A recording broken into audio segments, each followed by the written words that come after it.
మనం దీన్ని గీతా జయంతి అంటాం.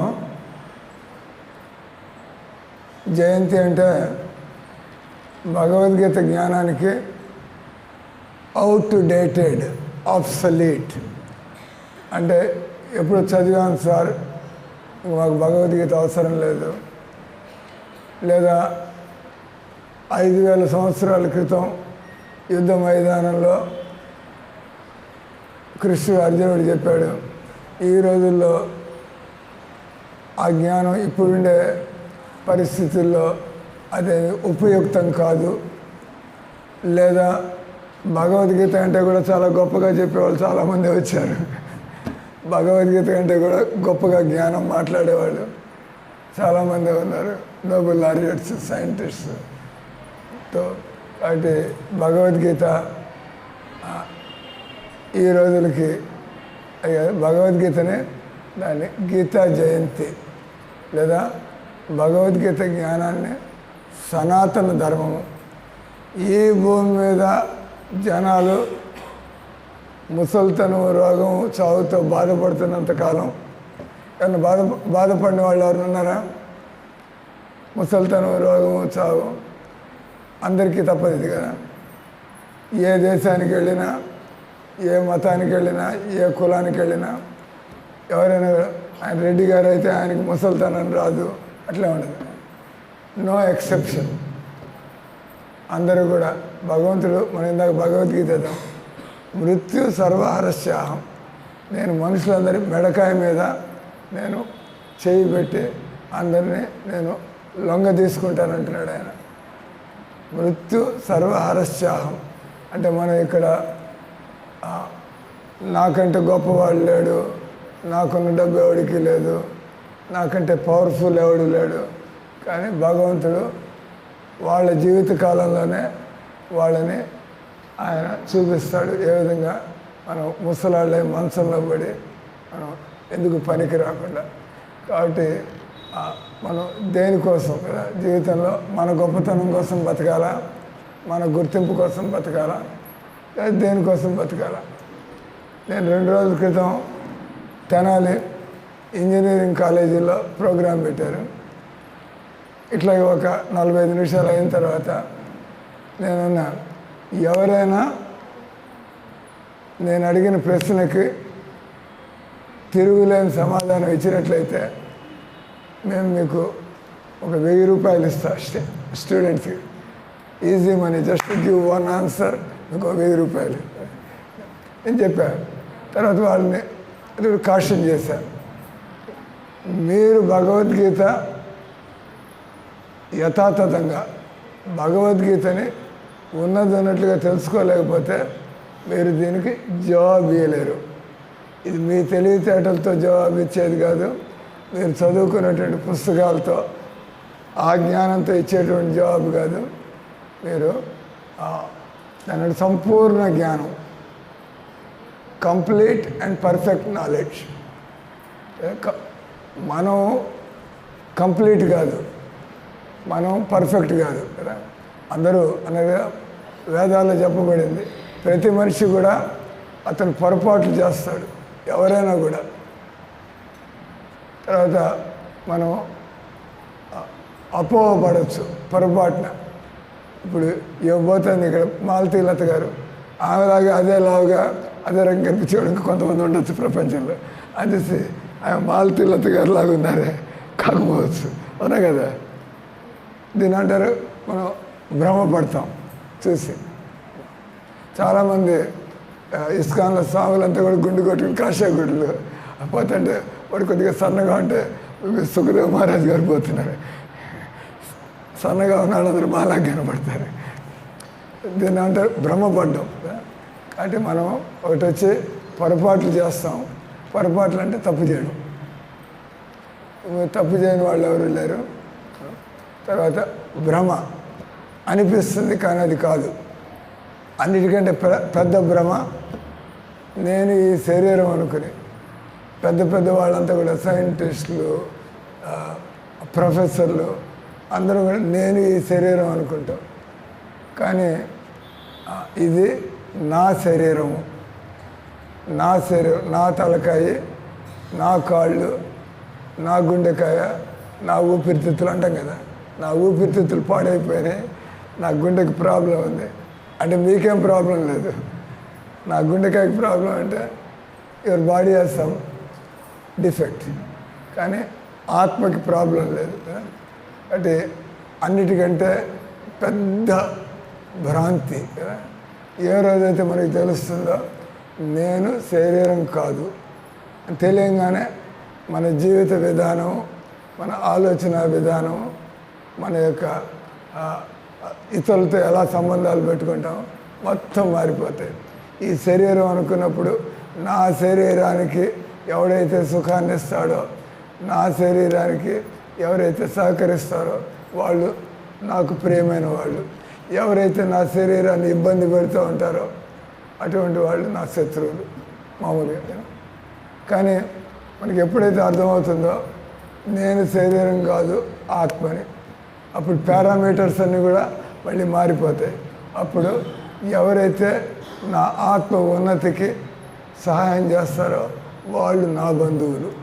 ఎవరైతే నన్ను కృష్ణుడి నుంచి దూరం చేస్తూ ఉంటారో, అందరూ జాగ్రత్తగా గుర్తు, మీరు ఎంతోమందిని కలుసుకుంటూ ఉంటారు. వాళ్ళు మీ అత్తమామలు కావచ్చు, మీ తల్లిదండ్రులు కావచ్చు, మీ బంధువులు కావచ్చు, మీ ఫ్రెండ్స్ కావచ్చు. చిన్నప్పటి నుంచి వాళ్ళు మీకు రకరకాలుగా భౌతికంగా సహాయం చేస్తుండొచ్చు. కానీ ఇక్కడ చెబుతుంది మీ ఆత్మ ఉన్నతికి, అంటే మీకు కృష్ణుడికి ఉండే సంబంధంలో ఎవరైతే మీకు తోడ్పడుతూ ఉంటారో వాళ్ళు మీకు నిజమైనటువంటి బంధువులు. ఎందుకంటే మీరు మానవ జీవితంలో బయటపడడానికి మీరు చక్కగా ముందుకు వెళ్ళిపోతున్నారు. ఈ సంసారంలో మనం ఎంటాంగిల్ కాకుండా, కాబట్టి జీవితంలో మనం ఎవరిని కలుసుకుంటున్నా కూడా ఎవరు నన్ను కృష్ణుడికి దగ్గరికి తీసుకెళ్తారు, ఎవరు నన్ను కృష్ణుడికి దూరం చేస్తున్నారు.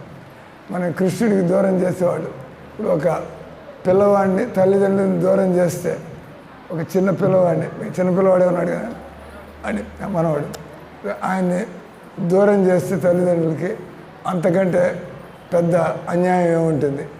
మీకెంత బాధగా ఉంటుంది, ఆ పిల్లవాడు ఎంత ఇబ్బంది పడతాడు తన వాళ్ళకి దూరం అయిపోతే. అలాగే మనమంతా కూడా కృష్ణుడికి దూరంగా ఉన్న వాళ్ళంతా కూడా అనాథలు, దిక్కులేని వాళ్ళు. మీరు కోటీశ్వరులు కావచ్చు, కానీ మీ వచ్చే జన్మ ఏ నరకము, ఏ పిల్లి బల్లి జన్మ. డబ్బులు ఉన్నాయి కానీ అవి వచ్చే జన్మకి ఎందుకు పనికిరావు. కాబట్టి ఎప్పుడు కూడా సంస్కారవంతులు కదా, మనకి సత్వగుణంలో ఉండేవాళ్ళు ఎవరైతే ఆధ్యాత్మిక వ్యక్తులు, సంస్కారవంతులు ఆధ్యాత్మిక వ్యక్తులు అని సత్వగుణంలో ఉండేటువంటి వాళ్ళు ఎవరికైతే ఈ భగవద్గీత జ్ఞానం ఉందో, మనం మామూలుగా భగవద్గీత జ్ఞానం లేకుండా మనకు ఉండేటువంటి కామ, క్రోధ, మద, మోహ, మాత్సర్యాలు ఇవన్నీ మనల్ని జనాలకి దూరం చేస్తాయి. మనకు క్రోధం ఉంటే జనాలు మనకి దూరం అవుతారు, మనకి ఈర్ష్య ఉంటే మనం జనాలకు దూరం అయిపోతాం. అంటే ఇవి లేకుండా ఉంటే మనం ప్రశాంతంగా ఉంటాం. కానీ మనం మానవ ప్రయత్నాలతో కామ, క్రోధ, లోభ, మద, మోహ, మాత్సర్యాల నుంచి మనం బయటపడడం వీలు కాదు. మనకి కృష్ణుడికి ఉండే సంబంధం కలిగితే కానీ మనం ఈ అతి అంటే ఇది మనకు అవసరం లేదు, కానీ మనం దీని నుంచి బయటపడలేకపోతాం. అంటారు కోరికలు మనం తీర్చుకున్నా కూడా భగవద్గీతలో శ్లోకం ఉంది. భగవద్గీత 2వ అధ్యాయంలో భగవంతుడు చెబుతున్నాడు. ఆయన ఈ శరీరానికి ఉండేటువంటి కోరికలు ఎలాంటివంటే ఆయన శ్లోకం సముద్రమాప ప్రవిశంతి సర్వే తద్దత్కామాయం ఆపూర్వమాణ మచల ప్రతిష్టం సముద్రమాప ప్రవిశంతి సర్వే యద్దత్కామాయం ప్రవిశంతి సర్వే నా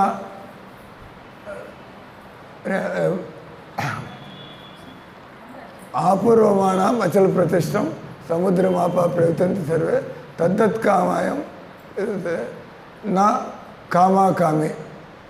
అంటే కోరికలు తీర్చుకునేవాడు మనకి. అంటే ఇప్పుడు ఎవరికైనా సిగరెట్ అలవాటు లేదనుకోండి, సిగరెట్ని ఎప్పుడు తాగలేదు, ఆ బలహీనత అంటే ఏందో నాకు తెలియదు కదా. కానీ ఎవరికైతే రోజుకి 40 సిగరెట్లు తాగుతో 10 ఏళ్ళ నుంచి తాగుతున్నాడో అతను వదిలిపెట్టడానికి చూస్తే అంటే పిచ్చెక్కినట్టు అవుతుంది. ఎందుకంటే అతనికి ఆ మొత్తం అలవాటు అయిపోయింది కదా. ఈ రకంగా ఈ సంసారంలో శరీర కోరికలు మనకి మిఠాయిలు తినడం అలవాటు అయింది. ఆ మిఠాయి దొరకకపోతే ఇబ్బంది పడుతూ ఉంటాం, ఏదైతే అది.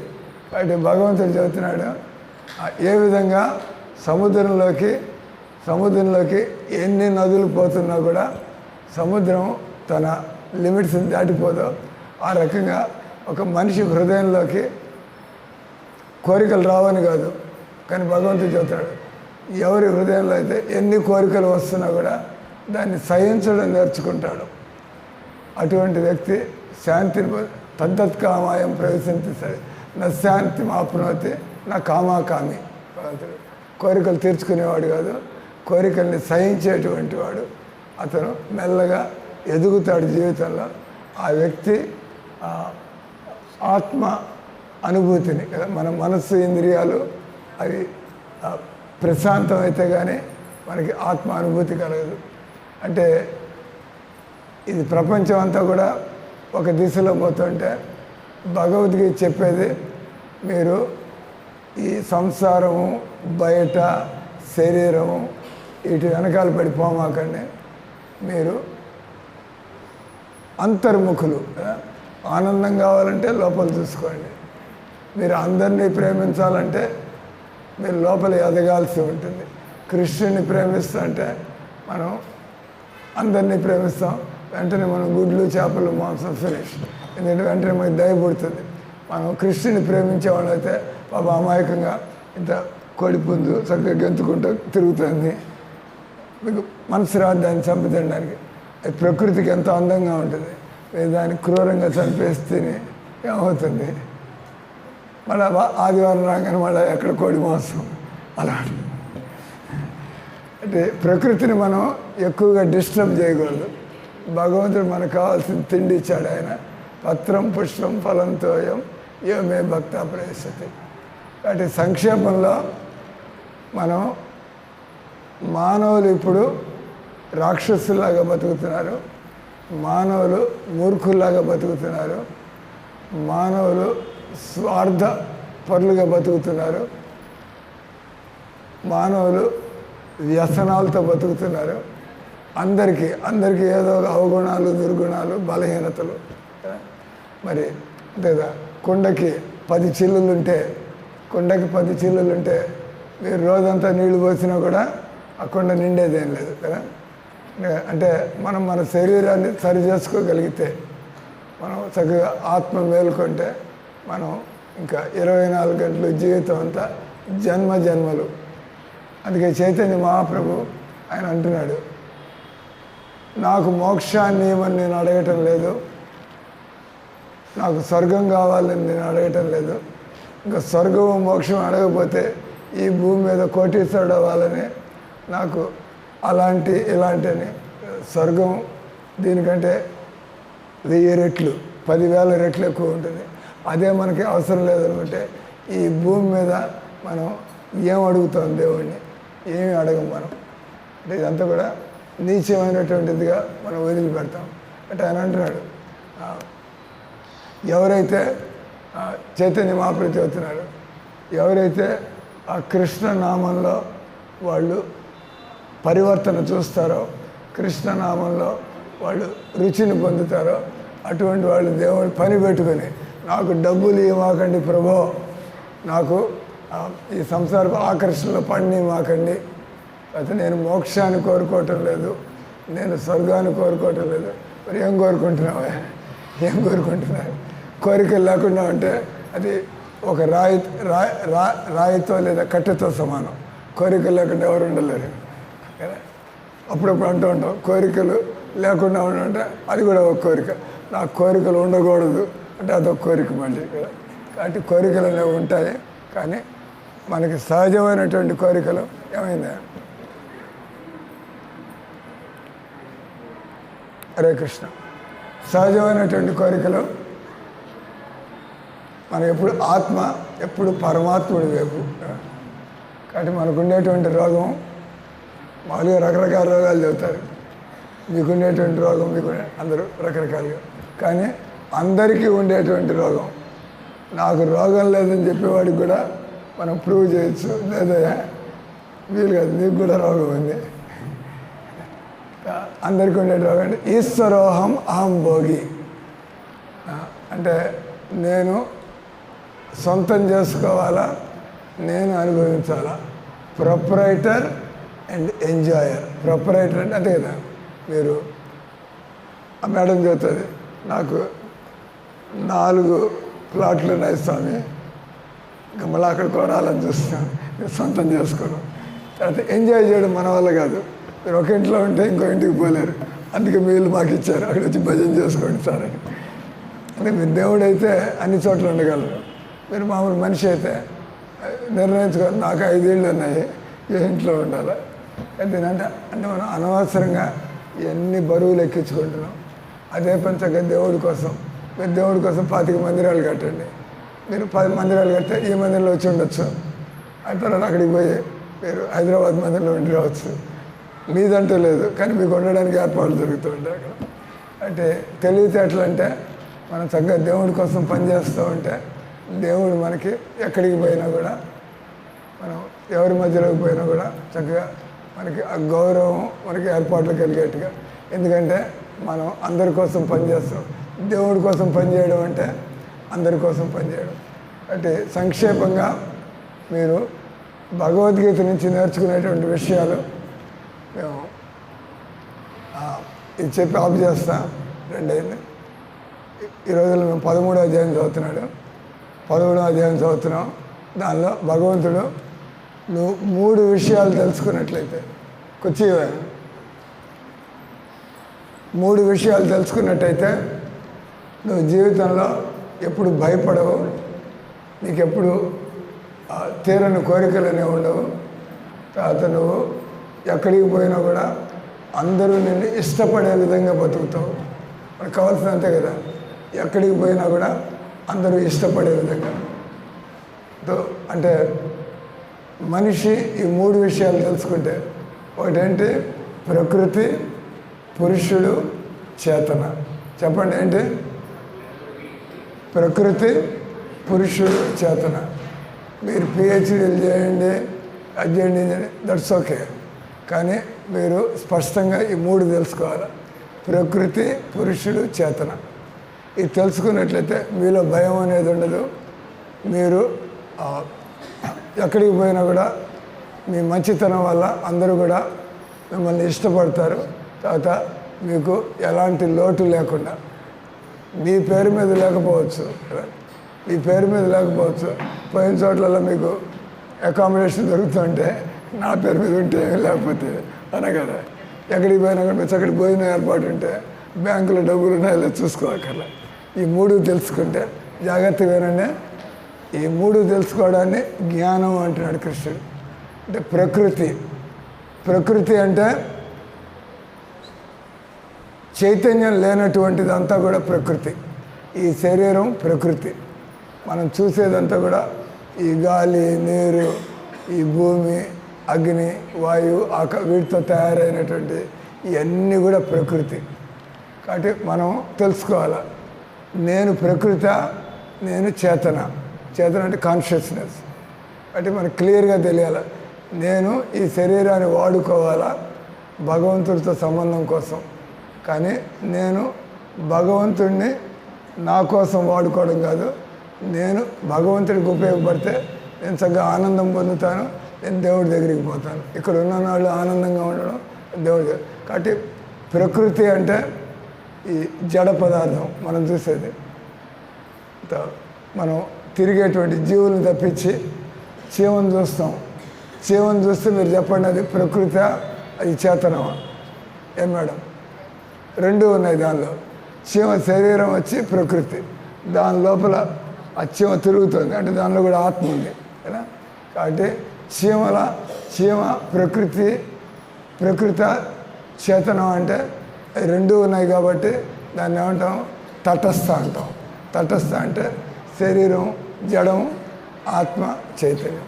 కాబట్టి దాన్ని ప్రకృతి అంటారు. ఎక్కడైతే చైతన్యం లేదో అదంతా కూడా ప్రకృతి. రెండోది మీకు చెప్పినట్లుగా చేతన అంటే మనిషిలో ఆత్మ ఉంది, కుక్కలో ఆత్మ ఉంది, పిల్లిలో ఆత్మ ఉంది, చీమలో ఆత్మ ఉంది. కాబట్టి అవన్నీ కూడా పిల్లలు పుట్టించడం, అవన్నీ కదలడం, అవి కూడా చనిపోవడం. చెట్టులో కూడా ఆత్మ ఉంది, అది పుడుతుంది, ఎదుగుతుంది, మళ్ళా పిల్ల చెట్లు వస్తాయి, తర్వాత ఒకరోజు చెట్టు కాస్త చనిపోతుంది. అంటే మన పద్ధతిలోనే ఆ చెట్టు జీవితం కూడా. కాబట్టి చేతనంటే మనం ఏ రకం మనల్ని అందరూ కూడా మనల్ని ఏమైనా గిల్లితే మనకు నచ్చదు, మనం ఏమైనా కొడితే మనకు నచ్చదు. కాబట్టి మనం ఇతరులతో డీల్ చేసేప్పుడు అనవసరంగా నేను గుడ్లు చేపలు మాంసం ఎందుకు తినాలా, అవసరం ఏంది, నేను ఆ జీవుల జోలికి నేను పోతే నేను ప్రకృతి నియమాలని నేను ఉల్లంఘిస్తున్నట్టు అవుతుంది. రెండోది మనం ఇతర మనుషులను కలుసుకుంటున్నప్పుడు వీళ్ళు కూడా నాలాంటి వాళ్ళే, నేను గౌరవాన్ని కోరుకుంటున్నప్పుడు నేను కూడా వాళ్ళని గౌరవించాలి కదా. వాడు కూలాడు కావచ్చు, వాడు రిక్షా తోలేవాడు కావచ్చు, కానీ లోపల ఉండే ఆత్మ అదే కదా, మనలో ఉండే ఆత్మ. కాబట్టి ఆయన బతుకుతున్నాడు, గౌరవంగానే ఆయన తక్కువగా చూడడానికి లేదు కదా. దాన్ని ఏమంటారు? చేతన. ఎక్కడైతే చేతన ఉంటుందో మనం యూ డీల్ జెంట్లీ వాళ్ళతో చక్కగా. తర్వాత పురుషుడు. ప్రశ్న, ఈ శరీరంలో మనల్ని ఎవరు ఇరికిచ్చారు, ఈ శరీరంలో ఎవరు పెట్టారు మనల్ని కదా. రెండు జవాబులు. ఒకటి వచ్చి మనం కోరుకున్నాము, భగవంతుడు మనల్ని ఈ శరీరంలో పెట్టాడు. భగవంతుడు మనం బలవంతంగా ఈ శరీరంలో పెట్టలా. భగవంతుడు మనల్ని ఈ శరీరంలో బలవంతంగా పెట్టుంటే ఆయన భగవద్గీతలో అన్నీ వదిలేసి నా శరణ పొందమంటున్నాడు. భగవంతుడు సర్వధర్మాన్ పరిత్యజ్య మామేకం సర్వ, don't stay in this world. భగవంతుడు నువ్వు ఈ ప్రపంచంలో ఉండమాక, నువ్వు ఈ శరీరంలో నువ్వు జీవితం అంతా కూడా ఆ రకంగా బంధాల్లో ఉండమాక, జీవితాన్ని సద్వినియోగం చేసుకో, సదుపయోగం చేసుకో. కాబట్టి ఇక్కడ పురుషుడు అంటే అనుభవించేవాడు, తర్వాత ప్రొపరైటర్ యజమాని. కాబట్టి ఈ భూమి మీద అన్నీ కూడా అవి హరే కృష్ణ అయిపోయినట్టుంది బ్యాటరీ. ఈ భూమి మీద ఉండేదంతా కూడా అది కృష్ణుడికి చెందినటువంటి ఆస్తి. కాబట్టి మనం కస్టోడియన్గా తేడా తెలుస్తుంది కదా. Owner, custodian. మీరు మీ ఇంట్లో ఒక సెక్రటరీని పెట్టుకుంటాడు, డబ్బులన్నీ ఆయన దగ్గరే ఉంటాయి, ఆయన పెత్తనం చేస్తూ ఉంటాడు. కానీ మీ నుంచి ఇన్స్ట్రక్షన్ రాగానే బస్ తోక ముడుచుకుని మీరు చెప్పినట్టుగా చేస్తూ ఉంటాడు. చూడడానికి ఆయన దగ్గర డబ్బులు ఉన్నాయి, ఆయన దగ్గర అన్ని కంట్రోల్ ఉంటుంది, కానీ ఓనర్ మీరు, ఆయన మీ సెక్రటరీ. అంటే మీరు చెప్పగానే ఆ రకం మనం భగవంతుడి దగ్గర కస్టోడియన్. మందంట లేదు, భగవంతుడు మన దగ్గర అంతో ఇంతో పెట్టాడు. దాన్ని భగవంతుడు గీతలో చెప్పినట్టుగా మనం దాన్ని ఉపయోగిస్తూ ఉంటే ఈశావాస్యం ఇదం సర్వం. మనం తినేది కూడా, ఇది ఉండేదంతా కూడా దేవుడిది అనుకోవచ్చు, తినేది కూడా మీరు ముందు దేవుడికి నైవేద్యం పెట్టాలి. ఇది దేవుడిది, ఆయన తిన్న తర్వాత ఆయన ప్రసాదం. అంటే ఈ రకంగా ఎవరైతే దీన్ని అంటారు కృష్ణ చైతన్యం అంటారు. ఎప్పుడు కూడా మనం కృష్ణుడిని మర్చిపోకుండా ఏం పని చేస్తున్నా కూడా, మిమ్మల్ని గుండు కొట్టుకుని లేదా ఇల్లు వాకిలు వదిలిపెట్టి ఎక్కడ ఉన్న వాళ్ళు అక్కడ ఉండండి, కానీ 24 గంటలు మనం కనీసం మెలకుగా ఉన్నంత సమయం అంతా కూడా మనం కృష్ణుని మర్చి, ఇది భగవంతుడు. టు కంప్లీట్ ది క్లాస్, నేను తెనాల్లో ఆ ఇంజనీరింగ్ కాలేజీలో వాళ్ళని అడిగాను, నేను చెప్పిన ప్రశ్నకు మీరు జవాబిస్తే, కానీ మీరు భగవద్గీత మీరు ఉన్నట్లు అర్థం చేసుకోకపోతే మీరు జవాబు ఇయ్యలేరు, I can tell you beforehand అని చెప్పి వాళ్ళని నేను అడిగా, మీ జీవితం యొక్క ఉద్దేశం ఏమిటి? ప్రజలకు సేవ చేయడం అంటాడు, డాక్టర్ కావడం అంటాడు, అమెరికా పోవడం అంటాడు, నాకు ఆ కోరికలు ఈ కోరికలు అంటాడు. కానీ ఆ విధంగా నువ్వు సుఖపడే అవకాశం లేదు. ఎందుకంటే నువ్వు ఆత్మవి కదా. నీకు ఆత్మ పదార్థం దొరికితే కానీ నీకు ఆధ్యాత్మిక యావగేషన్స్, ఆధ్యాత్మిక కార్యక్రమాలు ఉంటే కానీ నీ ఆత్మకి పోషణ జరగదు. అంటే జీవితపు ఉద్దేశం, మానవ జీవిత ఉద్దేశం, నేను దేవుడు ఎవరో తెలుసుకోవాలా, ఆయనతో సంబంధం కోసం ప్రయత్నం చేయాలా, ఆ సంబంధం ఆయన గురించి వింటూ ఉంటే, ఆ సంబంధం ఆయనకి సేవలు చేస్తూ ఉంటే, మీరు ఎవరితో కూడా సంబంధం పెట్టుకోవాలంటే ఇచ్చిపుచ్చుకోవడం చేస్తూ ఉండాలి. కానీ జీవితం ఉద్దేశం భగవంతుడిని తెలుసుకోవడం, ఆయనతో సంబంధానికి ఆయన గురించి వింటూ ఉండడం, తర్వాత ఆయన కొద్దిగా ఇయ్యడం ప్రారంభిస్తూ ఉంటే ఆయన మనకి దగ్గర అవడం ప్రారంభం అవుతూ ఉంటుంది. ఈ రకంగా మానవ జీవితంలో మనం హిందువులం కాదు, మనం ముస్లింలం కాదు, మనం క్రిస్టియన్లం కాదు. మనం ఈ మనస్సుని, శరీరాన్ని మనం కంట్రోల్ చేసుకోవడానికి, మనం దీన్ని ప్యూరిఫై చేసుకోవడానికి, ఆ తర్వాత మనం భగవంతుడికి సేవలు. కాబట్టి ప్రభుపాద ఆయన ప్రపంచం అంతా తిరిగి అన్ని దేశాల్లో కూడా వాళ్ళకి తెలియగల వాళ్ళంతా కూడా ఆకర్షితులయ్యారు ఈ జ్ఞానానికి. వాళ్ళంతా కూడా ప్రశాంతంగా బతుకుతున్నారు. అందరూ హరే కృష్ణ హరే కృష్ణ కృష్ణ కృష్ణ హరే హరే, హరే రామ హరే రామ రామ రామ హరే హరే. మీరందరూ భగవద్గీత చదివి అలవాటు చేసుకోండి, ఇంట్లో కృష్ణుని పూజించి అలవాటు చేసుకోండి. మీరు ఎక్కడైతే ప్రచారం జరుగుతుందో ఈ విధంగా పోయి ఏదో ఒక రకంగా సేవలు చేస్తాం. హరే కృష్ణ.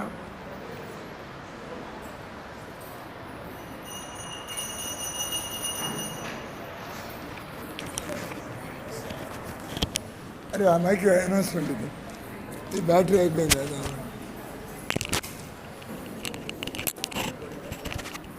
బ్యాటరీ